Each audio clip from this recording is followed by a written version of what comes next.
Thank you very much, Mr. Chairman, and let me thank you and Chairman Price for holding this very, very important meeting. On a personal note, let me thank my friend Chairman Enzi. While he and I have huge philosophical differences, he has run this committee in a very civil way and a cordial way, and I appreciate that very, very much. And I think I speak for all the members on our side in saying that. Mr. Chairman, the budget resolutions that we are debating today are nothing less than a disaster for the working families of this country. On every important issue that we face, both of the Republican budgets, the House budget and the Senate budget, do exactly the opposite of what needs to be done and, in fact, what the American people want us to do. Let me just give you a few examples.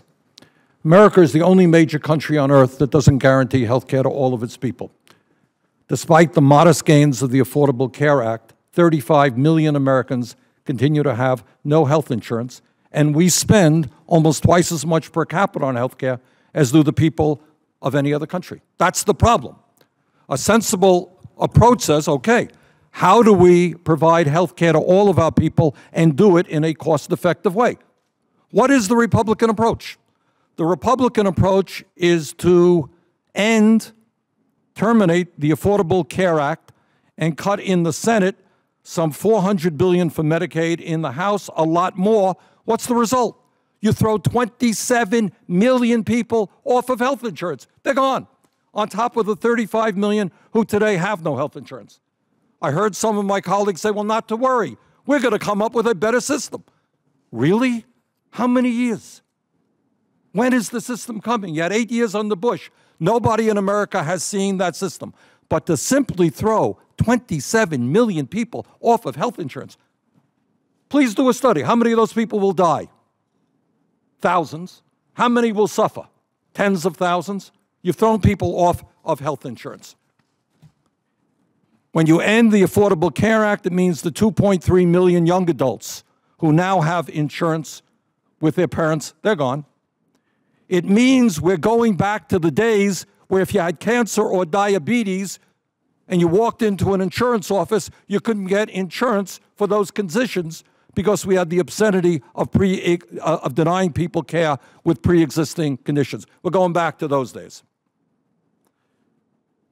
That's health care.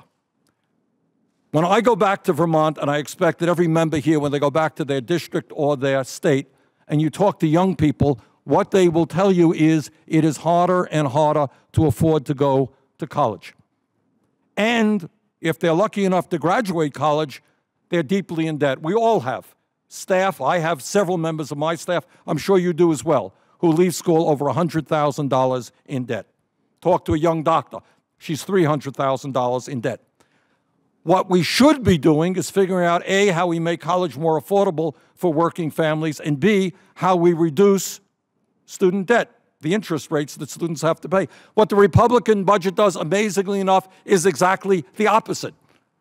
They cut $90 billion of mandatory funding from the Pell Grant program, the major source of funding for low and moderate income young people who want to attend college. This would increase the cost of a college education for more than 8 million Americans, moving exactly in the wrong direction. In Vermont, and I expect in every state represented here, we have a child care crisis. Working families cannot afford to send their kids to child care. The Republican budget would cut Head Start very significantly, meaning that at least 110,000 fewer young children would be able to enroll in that important project. Under the Republican budgets, more than 1.9 million fewer students would receive the academic help they need under Title I program. When you get down to basics and you talk about morality, it seems to me that the least that we can do as a nation which has more income and wealth inequality than any other major country on earth, a nation in which the wealthiest people are becoming phenomenally richer while we have over 40 million people living in poverty, the very least that we could say is that nobody in America goes hungry. That, I would hope, would be the least that we could say in a civilized democratic society. What the Republican budget does is throw over 1.2 million women, infants, and young children would be denied the nutrition they need through the WIC program, an incredibly innovative and successful program which helps pregnant women and little babies. We're going to really cut that program. The Republican budget would cut food stamps by more than $125 billion. Mr. Chairman, let me just conclude by saying what the Republican budget also does, which is, again, literally one of the problems, I got to be honest with you, that I have when I explain the Republican budget. You know what people say to me? You're being partisan. You're lying. It can't really be. When you tell them these things, we talk about taxes. Let's talk about taxes. What the Republican budget does is abolish the estate tax. Who benefits from the estate tax? The top 0.2% of the wealthiest people in this country. Fewer than 6,000 families will get a tax break of over $269 billion. Has any constituent working class person gone to any member of this committee and said, you know what I think you got to do? You really got to lower taxes for the families of billionaires? I've not heard anyone say that at all. Meanwhile, by preventing the extension of the benefits we put into the Earned Income Tax Credit and the Children's Tax Credit, taxes will go up for working families. Lower taxes for billionaires, raise taxes for working families.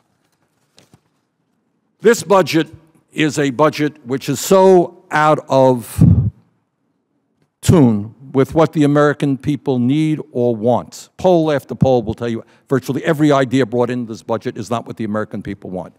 So I would hope that in the remaining days and weeks that we have, we can in fact significantly revise this budget and start doing what the American people want and not just what the billionaires of this country want.